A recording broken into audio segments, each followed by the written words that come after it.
Welcome to bird media. నేను Vaishnavi. Food ordering recent టైమ్స్లో చాలా పాపులర్ అయింది.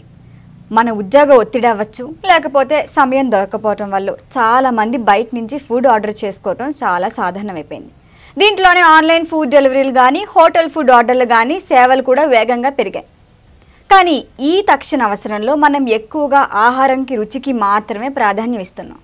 కానీ అది ఆహారం ఎలా తయారవుతోంది, వాటి పరిసరాలు శుభ్రంగా ఉన్నాయా లేదా, అసలు హోటల్స్ హైజీన్ పాటిస్తున్నారా, ఈ విషయాలపై మనం అస్సలు కేర్ చేయం.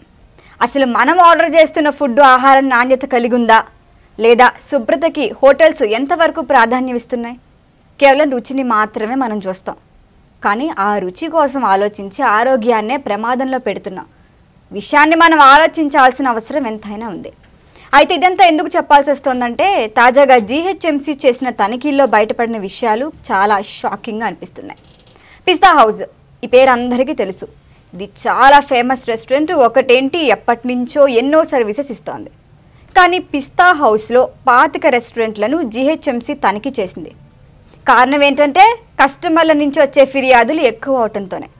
అయితే రేవంత్ సర్కార్ వచ్చిన తర్వాత ఈ ఫుడ్ సేఫ్టీపై ఈ తనిఖీలు ఏవైతే జరుగుతున్నాయో అవన్నీ ఎక్కువగా జరుగుతున్నాయి. ఎందుకంటే బయట హాస్పిటల్స్లో కానీ ఎక్కువ అందరూ ఫుడ్ పాయిజన్కి గురవుతున్నారు.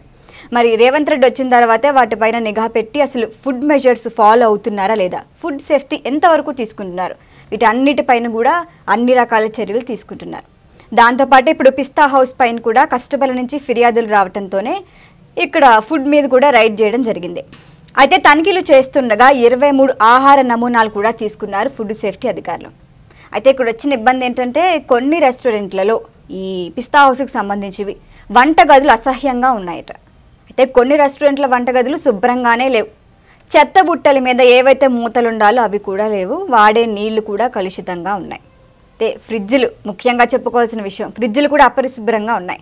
చిమ్నీలు గాలిని బయటికి పంపాలి, కానీ అవే మురికి గుట్టలుగా మారిపోయాయి. మరి ఇలాంటి పరిస్థితుల్లో ఫుడ్ క్లీన్గా ఉండే ఛాన్స్ ఉందని మీరు అనుకుంటున్నారా? ఫుడ్ ఎంతవరకు క్లీన్గా ఉంటుంది అనేది కూడా ఇక్కడ మనకు అర్థమవుతోంది. అయితే ఇది ఇంతటితో అవ్వలేదు. వంటగదుల్లో ఏవైతే జాలీలు ఉంటాయో, ఏవైతే ఈ దోమలు ఈగలు ఆహారంలో పడకుండా జాగ్రత్త తీసుకునే జాలీలు, అవి కూడా సరిగ్గా లేవు. కొన్ని చోట్ల ఫుడ్ నేలపైనే పెట్టేశారు.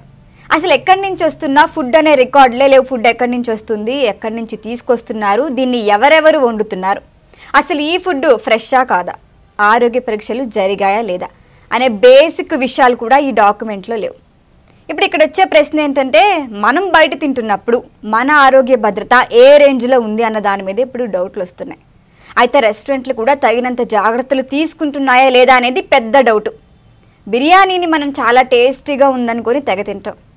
కానీ ఆ వంట చేసిన వాళ్ళు ఎంత క్లీన్గా ఉన్నారు, అది తిన్న తర్వాత కాన్సిక్వెన్సెస్ ఏంటి, అసలు ఆ టేస్ట్ ఉండటానికి కిచెన్ క్లీన్గా ఉందా, అందులో ఎట్లాంటి సేఫ్ వాటర్ వాడుతున్నారు, హైజీనిక్ హ్యాబిట్స్ ఏంటి, ఇలాంటి బేసిక్ కూడా మనం పట్టించుకోం. ఇది చూస్తుంటే కేవలం టేస్టీ ఫుడ్ సరిపోదు. భేదం లేకుండా చిన్న పెద్ద హోటళ్ళు శుభ్రత విషయంలో స్టాండర్డ్లు పాటించాలనిపిస్తోంది. అసలు స్టాండర్డ్సే ఫాలో అవ్వట్లా. వ్యాపార లాభాల కోసం హెల్త్ను పణంగా పెట్టేస్తున్నారు. అయితే ఇందులో జీహెచ్ఎంసీ మాత్రం క్లియర్గా చెప్పింది, ఇకపై కూడా ఆహార తనిఖీలు చేస్తామని. నిబంధనలు గనక పాటించకపోతే కఠిన చర్యలు ఉంటాయి.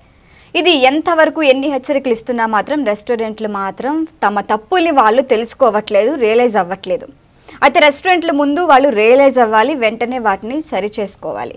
ఎందుకంటే కస్టమర్ల సేఫ్టీ కూడా ఇంపార్టెంట్ కాబట్టి. ప్రభుత్వం అయితే వాళ్ళ బాధ్యతను నిర్వర్తిస్తోంది. కానీ మనం ఎంతవరకు రెస్పాన్సిబిలిటీ తీసుకుంటున్నాం? మనం టేస్ట్ కోసమే చూస్తాం, దాని వెనుకున్న వాస్తవాన్ని తెలుసుకోలేం. చెప్పాలంటే రుచి తాత్కాలికం కావచ్చు, కానీ ఆరోగ్యం దీర్ఘకాలికం. మనం కూడా ఫుడ్ మీద కేర్ తీసుకోవాలి. ఎక్కడి నుంచి తీసుకుంటున్నాం ఏంటి అని తెలుసుకోవాలి. వాటి రివ్యూస్ చూడాలి. రివ్యూస్తో పాటు అవి ఎంతవరకు హైజీన్ మెయింటైన్ చేస్తున్నాయి అని కూడా తెలుసుకోవటం ముఖ్యం. ఇప్పుడు ఒక పిస్తా హౌసే బయటకు వచ్చింది, రేపు ఇంకెన్ని హోటల్స్ వస్తాయో, ఎన్ని రైడ్లు జరుగుతాయో ఏంటో. సో మనం తినే ఫుడ్తో పాటు మన హెల్త్ కూడా మనకి ఇంపార్టెంటే. మరి దీనిపైన మీ ఒపీనియన్ ఏంటి? మీ ఒపీనియన్ని కామెంట్లో తెలియచేయండి. చూస్తూనే ఉండండి బర్డ్ మీడియా. ఈ వీడియో కనుక మీకు నచ్చినట్టయితే లైక్ చేయండి, షేర్ చేయండి, సబ్స్క్రైబ్ చేయండి. అలాగే పక్కనే ఉన్న బెల్ ఐకాన్ని క్లిక్ చేయండి.